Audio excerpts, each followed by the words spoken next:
신부님 사정 얘기 다 해요. 나 자식들한테 재산 주고 다 줬는데 자식들 박사 사업하고 잘 사는데 나 찾아오지도 않는다고. 그런데 나 너무 멀쩡하다고. 나 아직도 건강하다고. 나 평창에 가고 설거지도 할 수 있고 빨래도 할 수 있고 다 할 수 있다는 거예요. 청소도 할 수 있고. 그래서 나 신부님하고 같이 살고 싶다는. 그런 분들 요즘 나하고 살자는 여자가 너무 많아. 1년에 500명도 더 되는 것 같아. 자, 첫 번째 강의는 1살서부터 60살까지 얘기했고, 두 번째 강의는 60살서부터 120살까지 강의를 할 거예요. 기도 먼저 시작하고 하겠습니다. 성부와 성자와 성령의 이름으로. 이 기도는 동아일보에 어느 95살 되신 분의 회한을 적은 내용입니다.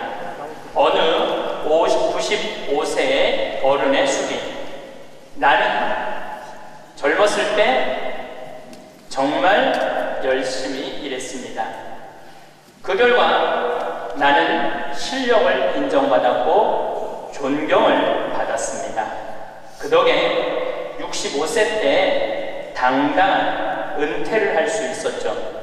그런 내가 30년 후인 95살 생일 때 얼마나 후회의 눈물을 흘렸는지 모릅니다. 내 65년의 생애는 자랑스럽고 떳떳했지만 이후 30년의 삶은 부끄럽고 후회되고 비통한 삶이었습니다. 나는 퇴직 후 이제 다 살았다. 남은 인생은 그냥 덤이다 라는 생각으로 그저 고통 없이 죽기만을 기다렸습니다. 덧없고 희망이 없는 삶. 그런 삶을 무려 30년이나 살았습니다. 30년의 시간은 지금 내 나이 95세로 보면 3분의 1에 해당하는 기나긴 시간입니다.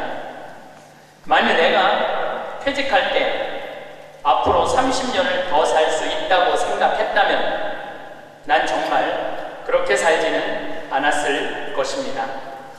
그때 나 스스로가 늙었다고, 뭔가를 시작하기에는 늦었다고 생각했던 것이 큰 잘못이었습니다. 나는 지금 95살이지만 정신이 또렷합니다. 앞으로 10년, 20년을 더 살지 모릅니다. 이제 나는 하고 싶었던 어학 공부를 시작하려 합니다. 그 이유는 단 한 가지. 10년 후에 맞이하게 될 105번째 생일날, 95살 때 왜 아무것도 시작하지 않았는지 후회하지 않기 위해서입니다. 성부와 성자와 성령의 이름으로 아멘. 우리가 죽는 날만 기다리는 사람은 사는 게 재미가 하나도 없어요. 죽는 날만 기다리는 사람. 이분은 65살에 은퇴하고 나는 죽는 날을 이제 죽을 거야. 그리고 몇 년 동안 죽는 날을 기다렸느냐면 30년 동안 죽는 날을 기다린 거야. 95살까지. 그러니까 30년 동안 돌아보니까 그 30년이 너무나 멀쩡했거든. 그 너무 아까워. 30년이. 내가 죽는 날만 기다리지 말고 65살부터 95살 때까지 정말로 먹고 마시고 놀았다면 얼마나 행복했겠어요. 이분은 그러지 못했던 거예요. 늘 드리는 말씀이지만 이제 60 되신 분들은 100살까지 삽니다. 60 되신 분들은 40년 남았어요. 50 되신 분들은 110살 삽니다. 내가 51인데 내가 몇 년 남았느냐면 59년 남았어요. 내가 59년. 이제까지 산 것도 아니에요. 40살들은 120살까지 살 겁니다. 그제 여러분들 먹는 당뇨병 안에 그 약 안에 기가 막힌 좋은 물질이 있대요. 당뇨병 안에. 그래서 그 약을 잘만 이제 컨트롤하면 그 약을 잘 먹으면 120살까지 사는데 별 문제가 없다는 거예요. 러시아에서는 노화 물질을 느리게 하는 약을 개발해낸 거예요. 그래서 이 약을 먹으면 70 70살이 돼도 안 늙는 거야. 70살이 돼도 20살 같이 몸매가 좋고 피부도 좋다는 거예요. 이제 이 약을 먹기 시작하면은 제가 아까 말씀드렸듯이 세상은 완전히 새로운 세상이 펼쳐지고 있는 거예요. 그래서 미래 학자들이 앞으로는 애를 몇 살에 낳는 게 가장 합리적이냐면은 70살에 낳는 게 가장 합리적이라고요. 70살에 애를 낳는 게. 그래서 저는 여기에 전적으로 동의합니다. 여기 70, 80 되신 분들 다 20살에 시집 가셔서 애 낳고 살았을 거예요. 그럼 생각을 해봐요. 20살에 애 낳고 행복한 거냐? 애 한 살 때 행복하고 그 다음부터 자식 때문에 평생 속 새까맣게 끓고 사는 거예요. 여기 있는 분들 말을 안 해서 그렇지 얘기해보면은요, 지금 평생 자식 때문에 속 썩고 사는 분들 많을 거예요. 생각을 해보면 내가 100살까지 살면은 20살부터 100살까지 80년 동안 자식 때문에 속 썩고 사는 게 나요? 아니면은 늙음하게 70에 나가고 한 30년 보다가 죽는 게 나요? 어느 게 나요? 어느 게 나요? 늙음하게 자식 보다가 죽는 게 훨씬 나은 거예요. 저는 그래서 70에 애 낳는 게 좋다고 생각이 들어요. 70에 애 낳는 게. 4년 전에 우리나라가 100살 이상이 1,800명이었어요. 여자가 1,700명, 남자가 100명이에요. 100명. 여자들이요 안 죽어요. 여자들이 이상하게. 근데 작년에 우리나라가 100살 이상이 몇 명이냐면은 15,000명이에요. 15,000명. 이제는 제가 보기엔 총알같이 이제 100살 이상이 50만 명, 100만 명 시대도 온다는 거예요. 100살 이상이. 근데 80살까지는 괜찮아요. 오래 는 데도 있고 갈 때도 있고. 근데 80살이 넘으면은 갈 때도 없고 올 때도 없어요. 80살이 넘으면은. 그러니까 80살 넘는 분들 대부분은 어떻게 사느냐면은 뒷방에 앉아갖고 하루 종일 앉아있는 거예요. 뒷방에 앉아갖고. 그럼 뒷방에 하루 종일 앉아있는 분들 웃을 것 같아? 안 웃을 것 같아?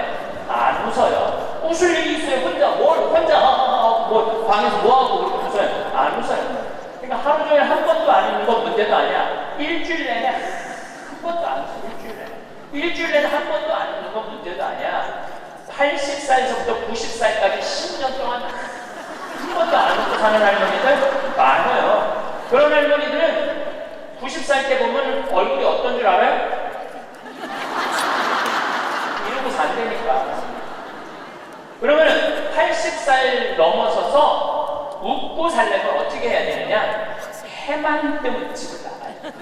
해만 뜨면 집을 나가요. 해만 뜨면 집을 나가서 경복궁을 가든 덕수궁을 가든 창덕궁을 가든 온양온천을 가든 파리를 가든 뉴욕을 가든 이스라엘을 가든 돌아다녀야 돼요. 이렇게 돌아다닐 수 있을 때까지 돌아다니는 할머니들은 죽을 때 어떻게 죽는지 알아요? 지쳐서 죽는다니까. 지쳐서. 45살 때쯤에 나는 힘들어서 도저히 못 살겠다. 난 이제 죽어야 되겠다. 라고 지쳐서 죽는다니까. 죽을 땐 지쳐서 죽어야 돼요. 근데 어떤 분이 자기도 미치냐고 자식도 미치게 하는 분이 어떤 분이냐면은 80살에서부터 90살까지 돈 쓰는 거 무서워갖고 한 번도 바깥에 안 나가는 사람들. 이런 사람들은 10년 동안 안 움직이면요 허벅지에 뼈밖에 없어요. 근육이 하나도 없어요. 이분들은 90살에 할 수 있는 일은 딱 한 가지예요. 누워서 똥오줌 싸는 거예요. 90살에 똥오줌을 싸기 시작하면요 삶의 질은 완전히 바닥으로 떨어지는 거예요. 싸는 본인도 힘들고 치는 자식들도 힘든 거예요. 생각을 해봐요. 여러분들 90살이 싸는 똥이랑 1살이 싸는 똥이 같아? 이건 달라요. 1살이 싸는 똥은 향이라도 나지. 90살이 싸는 똥은 서로 못 견디는 거예요. 여러분들이 자식한테 줄 수 있는 최고의 선물은 뭔지 아세요? 내 발로 마지막까지 화장실 가 주는 게 자식한테 줄 수 있는 마지막 선물이에요. 그러려면 어떻게 해야 돼? 나가야 돼. 무조건 돌아다녀야 돼요. 무슨 돈으로? 집 잡혀서 돌아다니세요. 집 잡혀서 돌아다니세요. 자식한테 물려줄 생각하지 말고. 여러분들이 만약에 70살에 다 살았다고 생각하고 자식들한테 재산을 물려주는 순간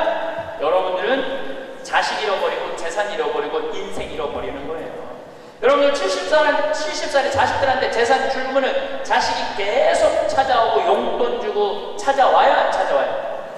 용돈도 안 주고요, 찾아오지도 않아요. 그래서 이번 10월 2일 날 노인의 날 무슨 법이 발효가 됐느냐면 불효자 방지법이 발의가 됐어요. 불효자 방지법. 불효자 방지법이 뭐냐면은 내가 재산 주고 다 줬는데, 집도 줬는데 자식이 용돈도 안 주고 찾아오지도 않으면 내가 준 재산, 내가 준 집을 다시 찾아올 수 있는 법 아니에요. 다시 찾아올 수 있는 건, 넌 용돈도 안 주고 나 책임도 안 지니까 원래 내 자식이니까 내가 다시 갖고 올게. 그런데 70살이 넘어서 법원에 다시 재산, 준 재산 찾아오겠다고 법원에 소송 걸 수 있는 할머니들이 몇 명이나 될 것 같아요? 그냥 참고 사는 거예요. 참고, 속은 새카맣게 참고 사는 거야. 그러니까 가만히 보니까 만만한 게 나야, 나. 네. 왜냐하면 저 신부님한테 찾아가면 저 신부님은 나를 받아줄 것 같은 생각이 드는 거지. 그러니까 나한테 70살 넘은 분들이요, 전화해갖고요, 신부님 사정 얘기 다 해요. 나 자식들한테 재산 주고 다 줬는데 자식들 박사 사업하고 잘 사는데 나 찾아오지도 않는다고. 그런데 나 너무 멀쩡하다고, 나 아직도 건강하다고, 나 평창해갖고 설거지도 할 수 있고 빨래도 할 수 있고 다 할 수 있다는 거예요. 청소도 할 수 있고. 그래서 나 신부님하고 같이 살고 싶다는 그런 분들 요즘 나하고 살재는 여자가 너무 많아. 일 년에 500 정도 더 되는 것 같아. 그래서 제가 그 편지들을요, 지금은 다 모아놔요. 왜 모아놓냐면 그 내용이 기가 막혀요. 내용이 내가 신부님 자식을 어떻게 키워서 어떻게 성공시키고 어떻게 재산을 물려줬는데 나한테 이럴 수가 있느냐고 그렇게 구구절절 편지 쓰는 분이 많아요. 그런데 그 자식 재산을 찾아올 생각하지 않고 내가 자식보다 낫게 생각 드는 거지. 나하고 살자고, 나하고 살자고. 내가 직접 받은 전화예요. 직접 받은 전화인데 85살 된 할머니예요. 85살 됐는데 70에 아들이 그러더래요.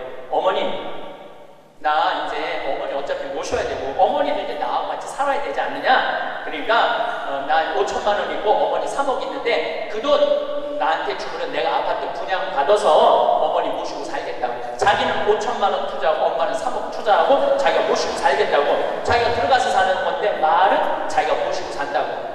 근데 이 할머니가 이런 생각이 들었대요. 내가 살면 얼마나 사나? 아들이 아파트 얻겠다는데 그래서 그 3억을 주고 들어가서 살기 시작했대요.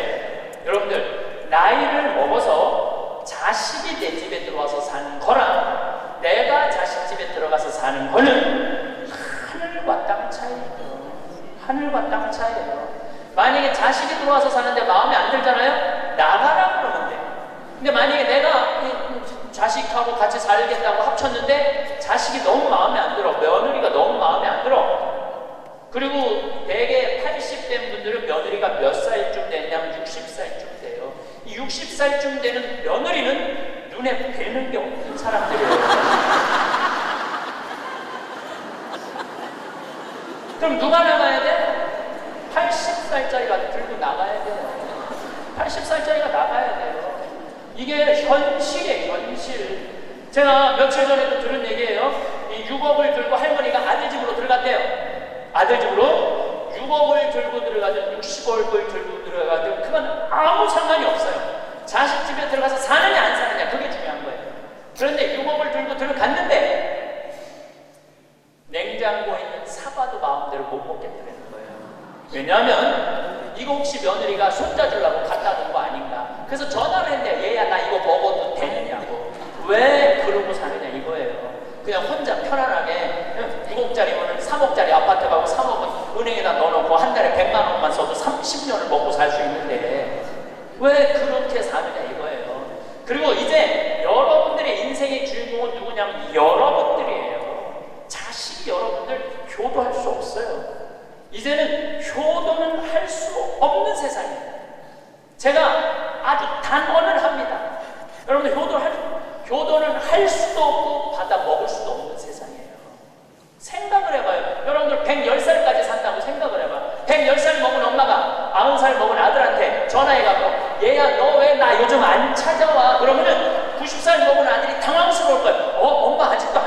죽은 건가?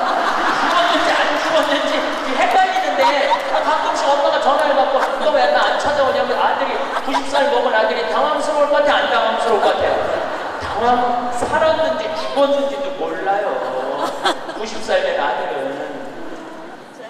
막말로 여기 계신 분들 지금 8, 90 된 어머니 하루에 몇 번 생각해요? 떨어져 살면 일주일에 한 번도 생각 안 할 때가 많은 거예요. 일주일에 한 번도. 근데 엄마는 오직 자식만 생각하는 거예요. 왜? 자기 인생을 살 줄 몰라서 그런 거예요. 자아실현을 볼 줄 몰라서 그런 거예요. 자아실현. 자기 인생을 산 사람은 자식이 있든 없든 자식이 찾아오든 안 찾아오든 아무 상관없이 자기 인생을 살아요. 근데 자기의 삶이 없는 사람은 오로지 자식만 쳐다보고 110살 때 90살 먹은 아들한테 너 왜 나 안 찾아와? 나 너밖에 없는데. 그럼 아들이 엄마가 지금 죽었다가 살아난 건지 살았다가 죽은 건지 이거 헷갈린다니까 아들이. 이제는 효도는 없는 시대. 효도는 없는 시대예요. 그러니까 이제 85 된 분이 70살 때 들어가서 아들하고 살기 시작했대요. 근데 75이 돼도 안 죽고 80이 돼도 안 죽더래. 근데 나이를 먹으면 먹을수록 여러분들 돈이 더 필요해요. 돈이 더 필요해. 나이를 먹으면 먹을수록. 그래갖고 83살에 아들한테 500만 원을 달라고 그랬대요. 왜냐면 3억을 줬으니까 500만 원을 달라고 할 자격이 있는 거죠. 근데 그때부터 아들이 2년 동안 말을 안 하더래요. 말을 안 하더래요. 저는 아들 편이에요. 생각을 해봐요, 여러분들. 이 아들은 엄마하고만 살아요. 60살 된 며느리하고 사는 거예요. 며느리가, 아내가 맨날 뭐라고 할 것 같아요? 나 저 시어머니하고 사는 거 지겨워. 당신 택해. 엄마야, 나야.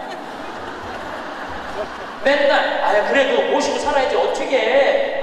지금 어머니 어딜 가라고 그런다고 맨날 이렇게 달래는 와중에 그런 상황도 모르고 500만 원 내놓으라 그러니까 이 아들이 엄마 쳐다보기가 싫은 거예요. 2년 동안 말을 안 하더래요. 2년 동안. 여러분들 한 집에 사는데 아들이 2년 동안 나 사람 취급 안 하고 말 안 하면 그 집에서 살고 싶겠어요? 살고 싶지 않죠.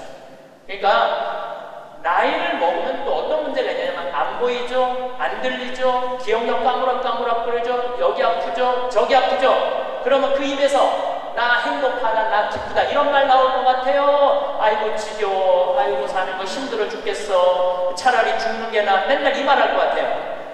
좋은 소리도 여러 번 들으면 짜증나는데 지겹다, 죽겠다, 섭섭하다는 소리 10년 이상 들으면요 정말로 죽고 싶을 만큼 힘든 거예요.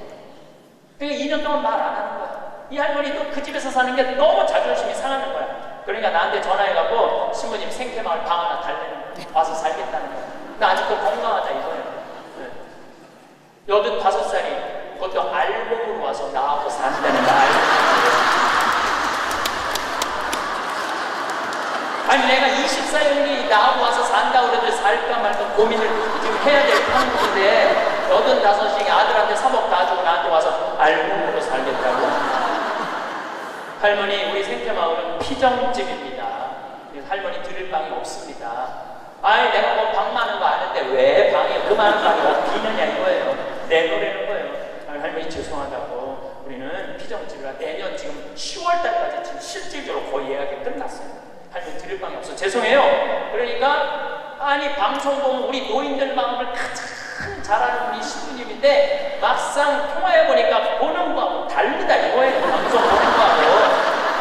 그래서 이 할머니가 마지막 전화기를 내려놓으면서 나한테 한 방을 먹이더라고. 뭐라고 그러냐면은 전화 막상 해보니까 신부님이나 내 아들이나 다를 바 하나도 없다고 똑같다고 전화 끊는 거예요. 그러니까 이 할머니는 정말로 어디다 마음 걸 데가 단 한 군데도 없죠. 만약에 이 할머니가 3억을 그대로 가지고 있었다면 그 서로가 안 받았을 거예요. 그 서로 안 받고 그냥 자기 인생 사는 거예요. 아들은 아들 인생 사는 거고 그럼 서로 섭섭할 것도 없어. 원수 될 것도 없어요. 근데 뭐가 원수가 되는 줄 알아요? 줄 거 다 주고 원수가 된다니까. 줄 거 다 주고 해줄 돈이 다 해도 원수가 된다니까. 그러니까 자식한테 돈을 주는 게 아니에요. 주지 마세요 이제. 네. 뭐하러 주세요?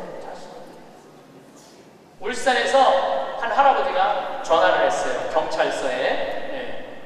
작년에 신문에서 제가 읽은 내용이에요.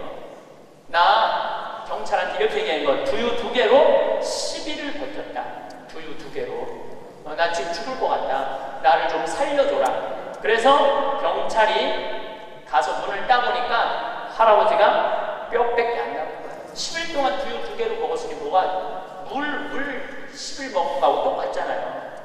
그래갖고 이 할아버지 뭐 누구 돌볼 사람 없나 했더니 할머니가 1년 전에 돌아가신 거야. 여기 우리 할아버지들 많이 와서 앉아 계신데 여러분들 오늘 강의 다 까먹어도 좋아. 정말로 다 까먹어. 이것만 안 까먹으면 돼요. 여러분들은 무슨 일이 있어도 할머니보다 하루 먼저 죽어야 돼요. 무슨 일이 있어도 누구보다 먼저 죽어? 할머니 죽으려면 너 죽지마. 나 죽기 전에 죽지마. 그리고 먼저 죽어야 돼. 그러니까 여기 효자 열보다요 합처 하나가 낫다니까요. 효자가 하루 종일 같이 있어줘요? 같이 잠자줘요? 못하는 거예요. 합처가 같이 밥 먹어주고 같이 있는 거예요. 그러니까 여기 오늘 할아버지들은 제발 할머니들 가슴 아픈 일 하지 마세요. 그냥 마누라가 시키는 대로 하고 사세요. 머리 깎으라고 가서 머리 깎고, 목욕하라면 목욕하고, 내복 추우니까 내복 입으라면 내복 입고, 내복 벗으라면 벗고, 시키는 대로 하고 사세요. 시키는 대로. 근데 이 할머니가 1년 전에 돌아가신 거예요. 어떤 금술 좋은 할머니하고 할아버지하고 한 집에 살았어요. 근데 그날 오후 따라 할머니하고 할아버지하고 목욕을 깨끗하게 했어요. 둘이서. 그리고 저녁을 맛있게 차려 먹었어. 그리고 저녁에 침대에 누웠는데 할머니가 옛날 생각이 나는 거야.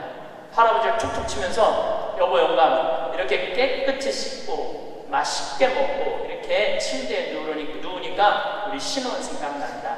당신 생각나? 신혼 때 당신 이렇게 냉랭하지 않았어.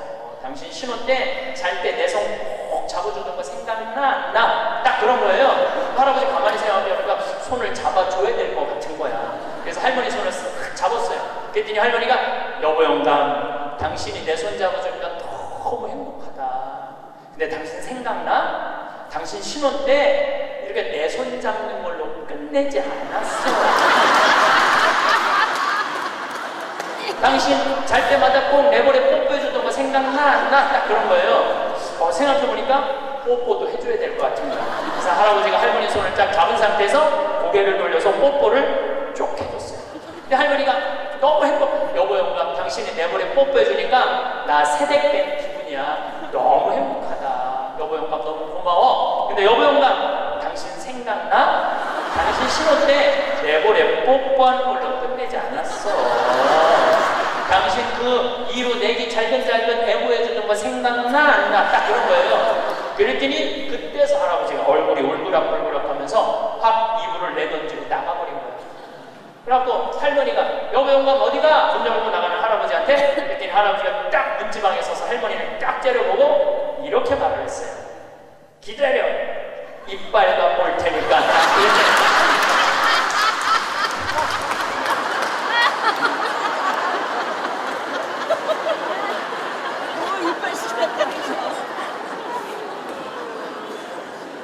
이제 여러분들 노인들은요 부부밖에 없어요. 정말 부부가 귀하게 여겨야 되는 거예요. 그런데 이 할머니가 1년 전에 돌아가신 거예요. 딸은 하나 있는데 교통사고로 인사불성이 된 거예요. 딸은 인사불성이 된 거예요. 이 누구 돌볼 사람 없나 했더니 이 할아버지 3층짜리 빌딩을 갖고 있었던 할아버지야. 3층짜리 빌딩을 갖고 있고 그 옆에 4평을 달아서 거기서 폐지를 모으고 살았던 거예요. 거기서 월세도 나오는데 이 할아버지는 버는 법은 배웠는데 쓰는 법을 못 배우더라고요. 쓰는 법을 못 배워요. 여기 계신 분들도 많습니다. 네, 많아요. 정말로 개처럼 벌어서 짐승같이 써야 되는데 개처럼 벌어서 개처럼 쓰는 사람도 많아요. 제대로 돈의 가치답게 쓰지 못한 분들 너무너무 많아요. 많은 경우 여러분들 폐지 죽고 다니는 분들 많죠? 할머니 할아버지 그런 것들 중에 되게 자식들한테 몇 천만 원, 몇 억씩 다 주고 자기는 폐지 주고 다니는 사람들 많아요. 실질적으로. 그러시지 마세요. 내가 행복해야 돼요. 내가 행복한 게 자식 도와주는 거예요. 그래서 제가 여러분들한테 보너스 하나 꼭 하시라고 돈 안 들고도 할 수 있는 보너스. 내년, 뭐 나중에 얘기지만은 내년 3월 25일부터 4월 20일 사이에 여기 해화동 서울대학 병원에 가세요. 서울대학 병원에 가면은 그 꼭대기 층에 식당이 하나 있어요. 그 식당에 가서 비싼 거 시키지 마세요. 쟁반짜장도 팔더라고요. 그럼 3명이 갖고 쟁반짜장 한 5,000원짜리 시키면은 셋이서 충분히 먹어. 거기서 한 11시 반쯤에 가세요. 괜히 12시 막 그 의사들 막 직원들 올라올 때 그때 가서 먹지 말고 미리 한 11시 반쯤에 가서 거기 가서 쟁반짜장을 드세요.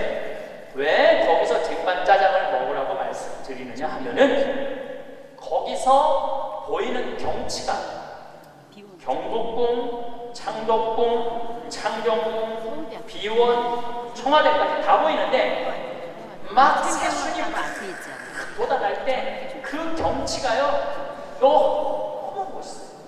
나도 서울대병원에 이제 1년에 한 번씩 강의를 가는데 거기서 식사 대접을 받았는데 거기서 밥을 먹는데 이렇게 내려다 보니까요 조선 27대 왕 부럽지 않더라고요. 거기서 아니 어떤 왕이 거기서 내려다보고 왕궁을 내려다보고 밥을 먹는 사람이 어디 있어.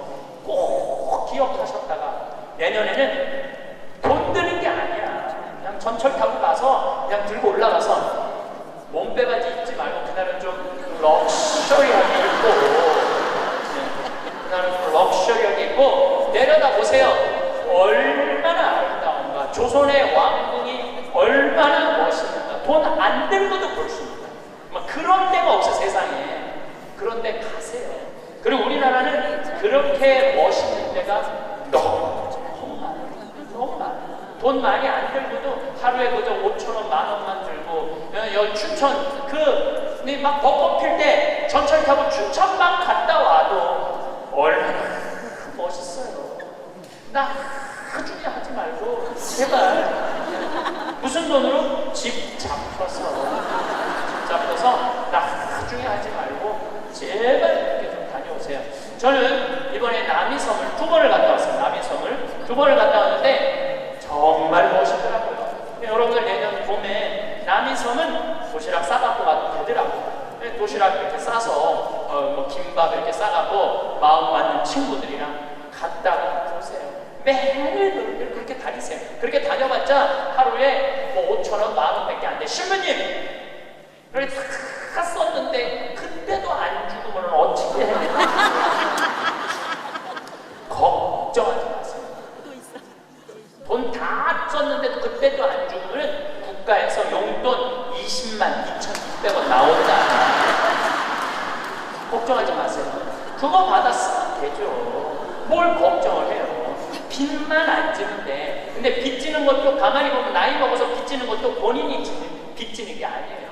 다 욕심 때문에 빚지는 거야. 자식 때문에 빚지는 거야. 얼마 전에도 할머니 할아버지들이 뭐 어디 해갖고 뭐 1,700억인가 다 사기로 날리는 사람들 사기만 안 당하면 돼요. 사기 당하는 이유도 여러분들이 다 욕심 때문에 당하는 거예요. 늙어서 무슨 투자를 해. 그냥 쓰다가 저기 또 돈 떨어지고 국가에서 하면 나오면 되지. 인터넷에 이런 모임도 있대요. 쓰죽해도 있대. 쓰죽해. 쓰다가 죽자. 무슨 투자를 해. 괜히 쓸데없이 조이팔할 때 투자하고 돈 날리고 그러지 마시고 그냥 맛있는 거 먹고 경치 좋은 데 다니고 그렇게 쓰세요.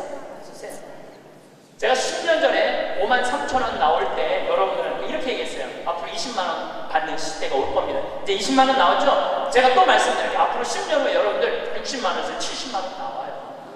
왜? 우리나라하고 경제가 비슷한 나라들은 다 지금 노인연금이 60에서 70만원 정도 다 나와요.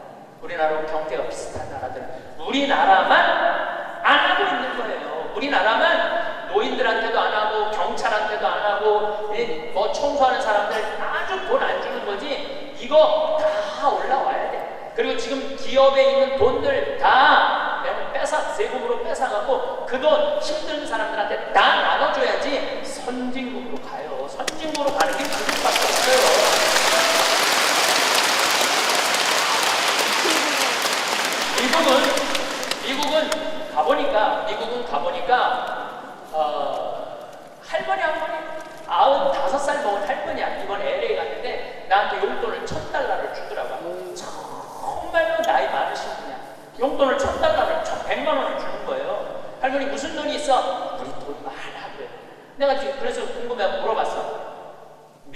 미국의 할머니들은 한 달에 돈 하나도 없는 분들 연금이 얼마 나오냐면 800달러가 나와요. 800달러면 우리나라 돈으로 85만 원이 나와요. 85만 원. 그런데 85만 원뿐만 아니라 집도 없어 이런 분들은 그러면 아파트 월세까지 다 나와요. 시골은 200달러, 도시는 300달러 하거든 월세가. 그것까지 다 나오는 거야. 그러니까 한 달에 100만 원 정도가 나오는 거야. 근데 만약에 이 할머니가 한 달에 100만 원을 줬는데 1년 연말 결산을 해봤는데 100만 원을 다 안 써서 50만 원밖에 안 썼어. 그러면은 이 할머니는 돈이 있던가 돈이 필요 없던가 하는 할머니라고 그 다음에는 연금을 40만 원밖에 안 줘요. 그래서 미국에 다녀보면 할머니들이요 그 돈 쓰려고 얼마나 돌아다니는지 그러니까 수주캐가 생기는 거야. 쓰다 죽자. 그냥 나한테 용돈도 뭐 1,000달러씩 주는 거지. 내가 그 할머니한테 5년 전에도 나한테 만나서 그랬대요. 그래서 할머니 손을 잡고 할머니 내가 한 5년 후에 여기 또 올 것 같은데 그때 또 가요. 그랬더니 그때는 좀 생각을 해봐야 될 것 같아 그러시더라고요. 100살 때는 생각을 해봐야 되겠다 이거죠. 3만 달러가 통장에 넘어서면요 연금을 안 줘요. 미국도. 그러니까 자기 통장에 3천만 원 밑으로 자꾸 만드는 거예요. 쓰라는 거예요. 근데 우리나라도 그렇게 갑니다. 분명히 그렇게 가요. 그리고 우리나라가 부정적인 요소도 많지만은 제 판단에는 앞으로 전 세계에서 가장 발전한 나라 중에 하나예요. 우리나라가. 그러니까 걱정하지 마세요. 예수님은 걱정하지 말라고 모르게 쓸데없는 걱정을 많이 하고 있어요.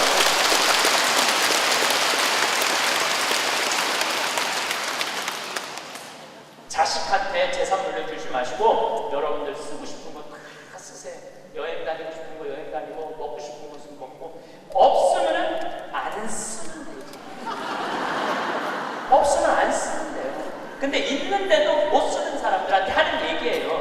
있는데도 못 쓰는 사람들한테 못 쓰는 분들한테 하는 얘기예요. 이제는 부모 자식 사이에 교도는 없어요. 아까도 말씀드렸지만 사랑밖에 없어요. 사랑만 남는 거예요. 부모 자식이 어렸을 때 얼마나 사랑했느냐 사랑하지 않느냐에 따라서 늙어서 자식이 찾아오느냐 찾아오지 않느냐가 결정되는 거예요. 나는 우리 어머니 아버지를 참 잘 만났어요. 참 좋은 어머니 좋은 아버지. 그 중에 어머니보다는 아버지를 잘 만난 것 같아요. 아버지를 뭐 어머니도 좋지만 아버지는 그거보다 훨씬 좋아요. 훨씬. 난 어렸을 때 아버지하고 매일 미꾸라지 잡으러 다니고 메뚜기 잡으러 다니고 도토리 밤 주스러 다녔던 기억이 참 많아요. 그리고 시험만 우리는 시험 못 봤다고 혼났던 적이 한 번도 없어. 그런데 어쨌든 시험만 끝나면 아버지가 짜장면을 줬어. 초등학교 때. 우리는 항상 나는 한 달에 한 번은 아버지하고 짜장면을 먹으러 갔어요. 내가 2년 전에 우리 형이 둘이거든요. 형들한테 이제 무슨 같이 놀면서 나 어렸을 때 아버지가 시험 끝나면 꼭 짜장면을 사줘서 나 막내라 이렇게 사줬던 것 같아. 그랬더니 형들이 그러는 거예요. 너 그거 먹었냐? 우리도 시험 끝나면 꼭 먹었는데? 그러더라고. 생각해보니까 열받더라고. 나는 한 달에 한 번 먹고 아버지는 한 달에 3번씩이나 먹었던 거 생각을 해봅니다. 그러니까 어렸을 때 미꾸라지도 어떻게 잡았느냐면은 너네 뭐 웅덩이 있죠? 옆에 그 물 다 퍼내. 아버지하고 바가지로 다 퍼내면 그 진흙 안에 미꾸라지 많아. 그럼 그거 딱 잡아다. 그 잡는 그 느낌이 얼마나 좋은지 몰라요. 미꾸라지가 진흙을 딱 잡으면 미꾸라지가 꾸물쭉꾸물쭉 하고 막 생기는 거 있잖아요. 우렁도 있고 참 행복한 시절 보냈어요. 그러니까 이제 아버지를 생각하면 참 마음이 따뜻해요. 아버지를 생각하면. 근데 중학교 3학년 때 내가 옥상에서 밤에 담배를 피고 있는데 어험 소리가 들리더라고. 어험 소리가. 고개를 돌려보니까 아버지 뒷모습이야. 아버지가 내 담배 피는 걸 보고 내려가신 거예요. 너무 미안하더라고요. 왜냐면 나는 손찌검 한 번 하신 적 없는 아버지인데 그 좋은 아버지한테 담배 피는 모습을 중학교 3학년 아들이 보였으니 얼마나 미안해요. 아버지 쳐다보기가 정말로 얼굴을 들을 수가 없었어요. 근데 아버지가 하루가 지나도 말이 없고 이틀이 지나도 말이 없는 거야. 일주일이 지났는데도 말이 없으신 거예요. 그래서 난 이렇게 생각했어요. 깜깜해서 못 보셨나 보다. 그런 생각을 했어요. 근데 2주일이 됐는데 2주일째 누나가 나를 부르는 거예요. 막내야. 항상 저를 막내라고 부르거든. 우리 집에서는. 막내야 얘기 좀 하자. 그래 얘기해. 그랬더니 너 담배 피니? 그러더라고. 나 담배 펴. 왜냐면 그때 제가 중학교 2학년, 3학년, 고등학교 1학년 거의 3년을 학교를 거의 안 다녔거든요. 뭐 여러 가지 몸이 안 좋아가지고 뭐 학교 안 다니니까 할 일이 뭐가 있어. 맨날 담배를 피고 앉아 있는 거죠. 학교 다니면 담배 필 시간 없지만 학교 안 다니니까 담배 필 시간이 얼마나 많아요. 맨날 담배를 피고 있는데 너 담배 피니? 그래서 나 담배 펴. 그랬더니 아버지가 나한테 얘기하더라. 너 건강도 안 좋은데 담배 끊었으면 좋겠다고. 그러니까 우리 아버지는 아들한테 이 얘기를 하고 싶은데 직접적으로 말하면 서로 간에 충격이 있을 것 같은 생각을 하신 거예요. 그러니까 내하고 제일 친한 누나한테 얘기를 한 거죠. 그래서 아주 정중한 나한테 부탁을 해오신 거죠. 그때 내가 받은 아버지에 대한 감동은요, 이거는 지금도 나는 아버지가 세상에서 제일 커요. 아버지가 세상에서 제일 큰 분이에요. 내 인생에 있어서. 그러니까 지금도 한 달에 한 번 아버지를 안 보면은 내가 못 견뎌요. 보고 싶어. 보고 싶어요. 그래서 나는 요즘은 뭐 11월, 12월 내 시간이 하나도 없어요. 아버지 만나러 갈 시간이 없어요. 그래도 내일은 내가 수원에 강의가 있거든요. 우리 집이 수원이니까 내가 아침에 나오면서 전화했어요. 아버지 같이 밥 먹자고. 그러니까 아버지하고 밥을 먹고 아버지를 쳐다보고 있으면 내가 행복해. 우리 아버지 나이가 85살이에요. 나는 해가 가면 갈수록 아버지가 더 좋아요. 해가 가면 갈수록. 나 시간 남은 수원 가서 여자 안 만나요. 아버지 근데 아버지가 지난 10월 달에 우리 생태마을로 오셔서 산에 가셔서 산삼을 두 뿌리를 캐갖고 오셨어요. 아들 준다고, 나 준다고 두 뿌리를 캐갖고 오셨어요. 그런데 그런 거조차도 나는 오랫동안 기억에 남을 거예요. 우리 아버지 지금 산에 가고 바위 틈에 그 꽃을 산삼 잎을 보셔서 그걸 캐갖고 이 손마디보다 약간 두꺼운 걸 2개를 캐갖고 오셨는데 지금도 나는 아버지가 90살이 되든 95살이 되든 100살이 되든 아버지를 보고 싶은 마음은 변함이 없을 거라고 생각을 해요. 아버지를 보고 싶은 마음. 왜냐면 너무너무 사랑하니까. 앞으로는 여러분들 앞으로 펼쳐질 세상에 여러분들 자식한테 효도해라, 나 찾아와라 이러자면 자식이 찾아올 것 같아. 지금 부모 안 찾아가는 자식이 650만 명 중에 125만 명이 부모 안 찾아가요. 추억이 있어야지. 먹고 마시고 놀았던 기억이 있어야지. 늙은 아버지하고 먹고 마시고 놀았던 거예요. 성서 잘 묵상해보세요. 내가 이거 첫째 시간, 이게 6강인데 첫째 시간에 먹고 마시고 노는 일이 얼마나 중요한지 아주 잘 설명을 해놨어요. 여러분 그걸 한번 보세요. 예수님이야말로 우리를 진정으로 사랑하는 진정한 왕이야. 정말 왕이 백성이랑 먹고 마시고 놀잖아요. 그럼 백성의 속마음을 다 알아요. 백성을 위로할 수 있는 것. 그러니까 우리의 왕이야말로 요즘 대림절 지내시죠? 우리의 왕이야말로 진정한 왕이에요. 우리랑 먹고 마시고 노니까 왕이 나하고 먹고 마시고 놀면 여러분 가슴 설레지 않아요? 우리나라 지금 임금이, 우리나라 지금 대통령이 백성들하고 여러분들하고 매일 먹고 마시고 놀면서 여러분들 속사정 이해해준다고 그러면은 그 대통령한테 목숨 바칠 것 같아, 안 바칠 것 같아? 대통령이 나하고 지금 청와대에서 와갖고 여러분들하고 여기 명동에서 같이 매일 먹고 마시고 놀면 목숨 바칠 것 같아, 안 바칠 것 같아? 바치죠? 예수님한테 왜 목숨을, 여러분들 예수님한테 목숨 바치는 분들이죠? 우리의 임금이야말로 진정한 king of king, 왕 중의 왕이다. 저는 요즘 이 먹고 마시고 노는 거 묵상하면서 예수님을 더 사랑하게 됐어요. 참 좋으신 분이에요. 해리 리버맨이라는 할아버지가 있어요. 이 할아버지는 나이가 몇 살이냐면은 104살에 돌아가셨어요. 미국, 원래는 유태인이야. 폴란드에서 너무너무 가난하게 살다가 어디로 갔느냐면은 미국으로 이민을 갔어. 가고 뭐 정말 일을 많이 했어. 제조업도 하고. 근데 이제 77살에 은퇴를 했어요. 돈도 많이 벌고. 그래갖고 이제 미국에도 노인정이 있어요. 매일 노인정에 가고 할 일이 없으니까 맨날 체스를 줬어요. 근데 81살에 같이 체스 두던 친구가 아파갖고 안 나왔어. 안 나와갖고 하루 종일 멍 때리고 있는데 거기에 자원봉사자가 할아버지 친구 안 나왔다고 하루 종일 가만히 앉아있지 말고 옆에 화실이 있는데 그 화실에 가서 그림 좀 공부 좀 해보고 그림 좀 그려보라고 그럽니다. 그랬더니 이 할아버지가 이런 말을 해요. 나는 태어나서 지금까지 단 한 번도 붓을 잡은 적이 없다. 먹고 살기 바쁜데 무슨 붓을 그리냐. 물감이 어떻게 생겼는지도 모르고 도화지, 캔버스가 어떻게 생겼는지도 모른다. 근데 내가 무슨 그림을 그리냐, 이 81살 나이에. 그래도 할아버지 한번 가서 구경이나 해보시라고. 그래서 할아버지 살살 꼬셔서 화실에 갔어요.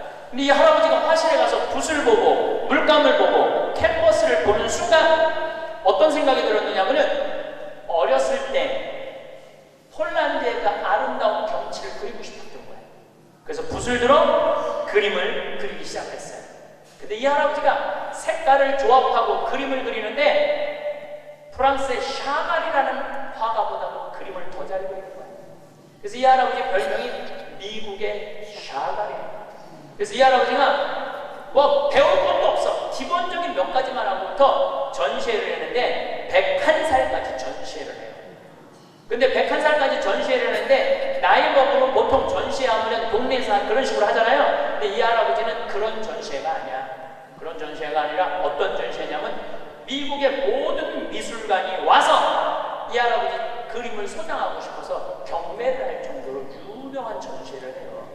101살 때 20일에 전시회를 할 때 기자 400명이 모였대요. 기자들이 물어봤대요. 할아버지한테. 할아버지 어떻게 이렇게 20일에 걸쳐서 이 세계적인 그림을 그릴 수 있느냐고. 할아버지 대단하다고. 그랬더니 이 해리 리버맨이라는 할아버지가 이런 말을 해요. 나는 내 그림이 유명한지 안 유명한지 난 잘 모르겠다. 근데 나는 81살부터 101살까지 내 인생은 가장 찬란하고 가장 행복했다. 내가 이렇게 그림을 그리면서 내 101살까지 살 수 있었던 것은 내 인생의 최대의 축복이다. 그리고 이 할아버지는 104살에 세상을 떠나세요. 여기 계신 모든 분들 지금 안에 재능이 있을 것 같아요? 없을 것 같아요? 있어요. 재능이 있어요. 지금 60, 70, 80 되신 분들도 재능이 다 있으세요. 오늘 아침에 잠깐 보니까 할머니들이 시집도 냈던데 이 한글 배워갖고 시집도 냈어요. 그런데 참 내가 보기에는 그분들 대단한 분들이에요. 뭔가를 나이를 먹어도 77살에 시금치네라는 시를 썼는데 참 멋있더라고요. 여기 계신 여러분들도 지금 안에 다 있어요. 다 있으니까 난 다 살았다, 죽을 날만 기다린다, 제발 이러지 마세요.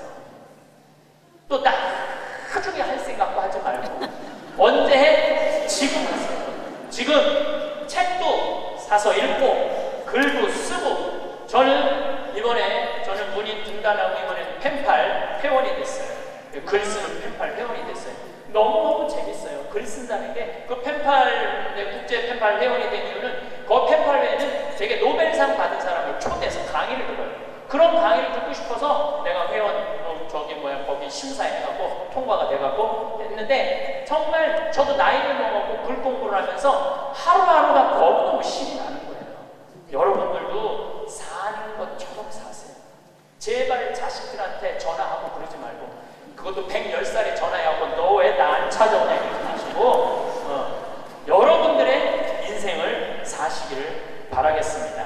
마침 기도로 제가 자식들하고도 가장 중요한 건 사랑입니다.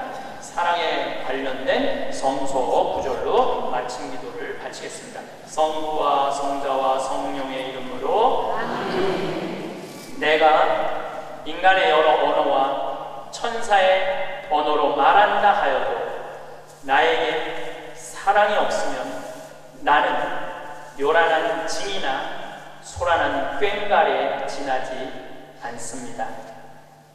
내가 예언하는 능력이 있고 모든 신비와 지식을 깨닫고 산을 옮길 수 있는 큰 믿음이 있다 하여도 나에게 사랑이 없으면 나는 아무것도 아닙니다. 내가 모든 재산을 나누어주고 내 몸까지 자랑스레 넘겨준다 하여도 나에게 사랑이 없으면 나에게는 아무 소용이 없습니다. 사랑은 참고 기다립니다. 사랑은 친절합니다. 사랑은 시기하지 않고 뽐내지 않으며 교만하지 않습니다. 사랑은 무례하지 않고 자기 이익을 추구하지 않으며 성을 내지 않고 앙심을 품지 않습니다. 사랑은 모든 것을 덮어주고 모든 것을 믿으며 모든 것을 바라고 모든 것을 견디어냅니다. 영광이 성부와 성자와